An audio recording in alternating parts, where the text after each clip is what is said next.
What's up, my friends? Welcome back to the channel, and on today's video, well, I got a good one for you today. Because not only am I reviewing the newest version of a wildly popular Adidas shoe, it is also, in my opinion of course, the very best version that Adidas has ever made. Guys, this is my review of the Ultra Boost 5X. Let's get into it.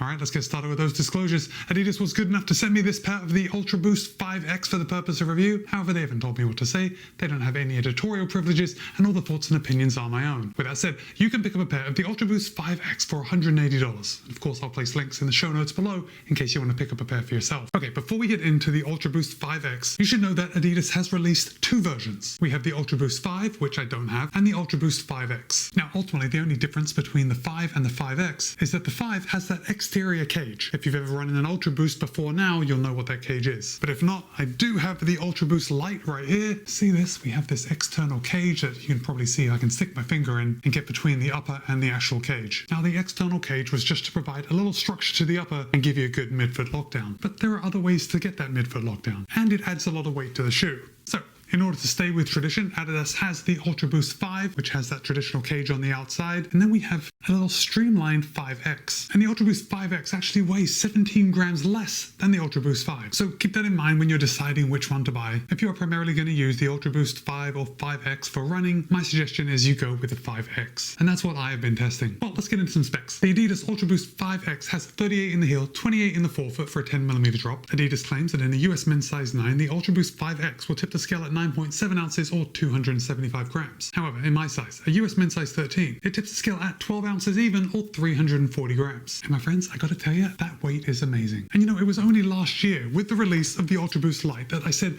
that this was the first Ultra Boost that I felt was a solid running shoe. Well, forget everything I said about the Ultra Boost Lite, because now with the Ultra Boost 5X, there is no need to go to any other previous Ultra Boost shoe. Again, if you're going to be using it for running, because the Ultra Boost 5X delivers as a legit running shoe. Now remember, 340 grams in my size. Oh, before we get into the weight comparisons, I recognize that $180 is on the upper end of a daily trainer. This is definitely a premium daily trainer. But if we're talking about performance and that 340 gram weight, we've also got to consider the Nike Pegasus 41 that weighs in at 347 grams. That's 7 grams heavier than the Ultra Boost 5X. Then of course we've got the Brooks Go 16, which in my size weighs in at 331 grams, which yes is 9 grams less than the Ultra Boost 5X. And finally, we got the On Cloudmonster 2, and this weighs in at 339 grams, which is only 1 gram less than the Ultra Boost 5X. So, the Adidas Ultra Boost 5X is finally in the ballpark of acceptable weights for running shoes, for daily training running shoes. And it delivers on performance too, but we'll get to the performance part in just a second. Let's talk about some of these materials. Adidas is using an adaptive prime knit upper, and it seems like I say this whenever I run in a shoe that has a knit upper, but I'm really not a fan of knit uppers. But as far as knit uppers go, Adidas has really hit the nail on the head with this. It is comfortable, it conforms to my foot well, and it's fairly breathable. I mean, as far as a knit upper can be breathable. It also doesn't have too much volume for my foot. Now, admittedly, my foot is a little narrow, so I kind of give shoes with a knit upper a pass if I have to cinch down and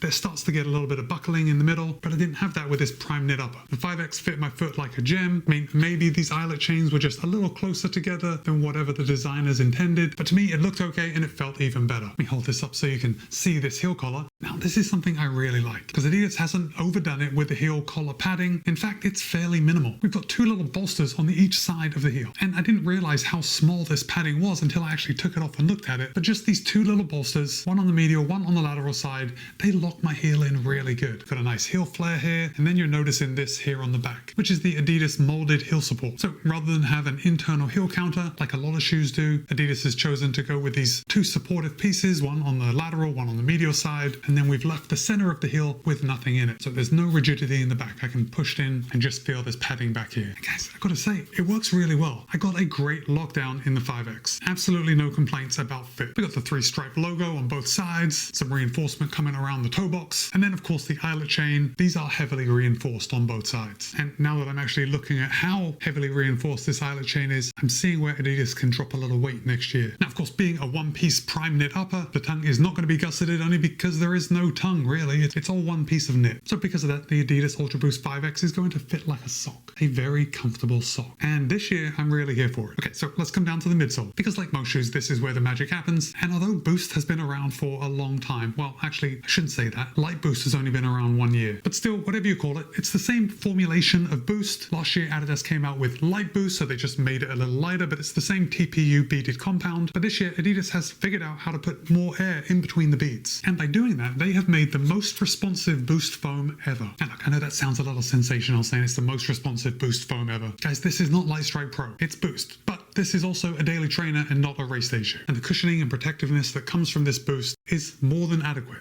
In fact, more than adequate, it's good. Feels good underfoot, but we're almost to the ride, so hold on 1 second. Then if I come down to the outsole, we've got a lot of coverage of Continental outsole rubber, so it's going to have superior grip, and the rubber is actually quite thin. Now, I am seeing a little bit of wear on my pair, especially here on the lateral heel. Really nothing up on the forefoot, but I'm seeing a little bit of scuffing here on the lateral heel, but I'm not really worried about it. The Ultra Boost 5X is going to last a long time because there's so much rubber here on the bottom. Now, one more improvement over last year's version. You can see here in the middle we have the torsion system. And if I show you the bottom of the Ultra Boost Light, last year they were using the LEP system. Basically that LEP system was like 2 forks on each side that kind of came up to the forefoot, and LEP, in case you don't remember, stood for Linear Energy Push. Now back to the Ultra Boost 5X, they've included the torsion system, which it's kind of difficult to see on my colorway, but it's kind of shaped like an X. You can see this ring in the center, and then it comes up to like probably about here, the early forefoot, and then the back of it comes up to about there. And that's just going to provide a little support. So when you're running, you're getting that support and structure throughout your gait cycle. The torsion system isn't going to give you any extra push, like it's not a plate, it's just there for support. And to do the old flexibility test, yeah, we got pretty flexible forefoot. Get down to the midfoot, it gets a little more rigid. Obviously, that's where the torsion system is. But as far as toe-off goes, we got a fairly flexible forefoot, and it felt that way on the run. Now look, with a name like Boost, if you haven't already run in an Ultra Boost shoe, you might be thinking, wow, this is going to be like a trampoline. It's going to give me a boost. It's not quite like that. However, I still stand by that this is the best Ultra Boost ever, and I think they have really nailed that Goldilocks zone of their light boost being not too soft and not too firm. So this is certainly not a plush ride, even though it's a plush step-in feel. It's a nice plush knit upper, although now I'm saying that, it's really not overly plush. You know, there are a lot of daily trainers that really overdo it with their upper. But anyway, when you step into the Ultra Boost 5X, it feels pretty plush. When you start running, you realize that even though we have 38 in the heel, the midsole foam is still firm enough where you get the illusion of ground feel. And for me, what that translates to is being able to pick up the pace a little bit, and the shoe's still feeling good. Now, I've already said this isn't a race day shoe. Unless this was your only running shoe, I wouldn't take this out for intervals or tempo runs, but I did. In my training, I certainly took this on a couple of workouts, and I forgot about it on my feet, which I think is the highest praise for any kind of shoe. If it feels that good that you forget about it, you're onto a winner. But as I said, this is not a shoe for running fast. This is a shoe for running easy, maybe recovery runs, and that's where the Ultra Boost 5X really excels. It's just very comfortable. Now, I know I said it wasn't plush, and I certainly wasn't referring to the other end of the spectrum. It is not too firm. And if you did run in the Light Boost last year, and in any other Ultra Boost before that, this new formulation that they're using in the Ultra Boost 5X is softer than all previous boosts, at least to me. You can't always take my word for it how a shoe is going to feel underfoot, just because I have different running dynamics. You might not weigh exactly the same as me. You know, there are certain factors that make a shoe feel different for one person over another. But still, for me, the Ultra Boost 5X was softer than previous versions. Oh, and before I forget, I'm glad I didn't forget, because this is one of my favorite things about the Ultra Boost 5X, is the new shape. And look at it. To me, it's a lot more traditional looking. And that's because sometimes tradition actually works. And you notice this heel area looks kind of normal. Got a nice heel bevel here. Oh, and if we're talking about the heel bevel, you can see we got a nice toe spring here. But I do just want to pull out the Ultra Boost Light one more time and hold it up. Look at that booty on that shoe. Like, the Ultra Boost Light has a lot of junk in the trunk, and Adidas has removed it, kind of streamlined it, and they've moved the boost to everywhere else in the shoe. Everywhere else in the shoe that's going to be a lot more useful. So ultimately, who is the Ultra Boost 5X for? Well, look, if you are a sneakerhead, you probably love the whole Ultra Boost line. So you're probably going to be picking up this shoe, especially in this colorway, because it's totally fire. But I think these updates to the Ultra Boost are great, and the fans are really going to appreciate it. If you were just a normal runner considering a running shoe, or let me say considering a premium daily trainer, then the Ultra Boost 5X is definitely worth considering, because not only do you get a very sharp looking shoe, this year the 5X actually performs like a really good running shoe. I've enjoyed every single mile that I've put into this shoe. So now I want to hear from you. Have you run in any of the Ultra Boosts? And whether you have or you haven't, are you thinking about picking up a pair of the Ultra Boost 5X? Drop a comment and let me know. Alright, it's Matt B. This has been my review of the Adidas Ultra Boost 5X. Be kind, be happy, run well. I'll see you in a couple of days.